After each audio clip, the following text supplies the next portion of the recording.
Welcome guys sa atong mga istorya o gitawag natong mga sambingay. O kani atong sambingay karon may tungod kini sa obedience. O be sure nga naka-subscribe ka para updated ka sa ato ang mga next nga mga sambingay. Disclaimer ta guys sa atong mga sambingay, ang atong purpose niini makatag kita ga dugang lesson alang sa mga nagatan-aw nini nga video. Okay? So para mas masabtan nato atong sambingay karon, iyan ani ang istorya sa maong sambingay. Istorya kini sa tulo ka bata.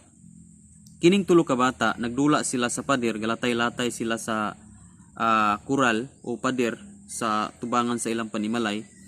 Tulok sila ka buok gadula. Ang amahan nagakita sa layo-layo o nahadlok siya, nakulbaan siya kay base unyang mga hulog ning mga bataa diha sa pader nga nagdula-dula sila. So ang gihimo sa amahan, iyang gitawag nga panganaog mo kay basin mga hulog mo diha, taas ra ba ang pader.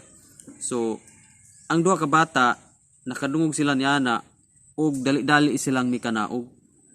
Pero ang usa nagapabilin.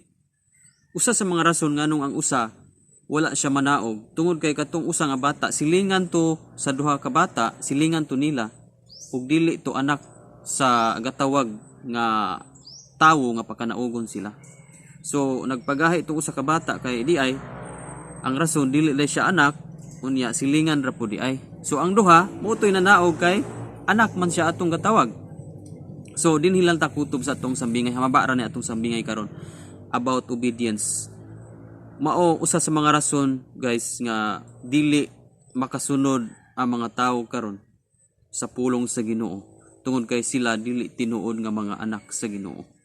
Sa unsa man day ang tawo mahimong anak sa Ginoo? Matud pa sa Juan 1:12, apan kadtong midawat og misalig kaniya gihatagan niya katungod nga mahimong anak sa Dios. Before deta mahimong anak sa Dios, mga kaigsuonan ko diya sa Ginoo, kinahanglan day natong dawaton si Jesus Christ atong kinabuhi ug musalig kita niya kay ang giingon didto gihatagan niya katungod nga mahimong anak sa Dios.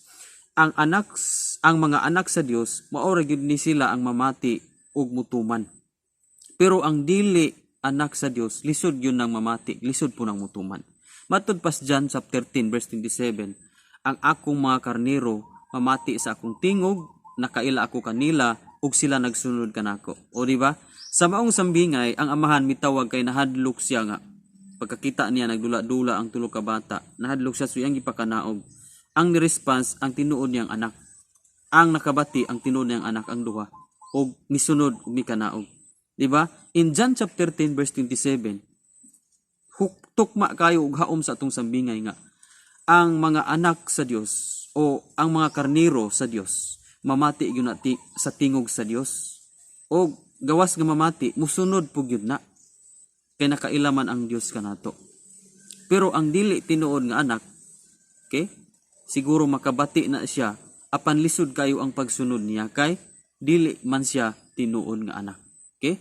So ang mas madali yung sundon sa anak is kaning iyang amahan. Muna nga kung kita tinuod ta nga anak sa Dios, musunod gid ta sa atong amahan nga langit nun. So mailhan ang tao kung siya anak ba sa Ginoo o dili.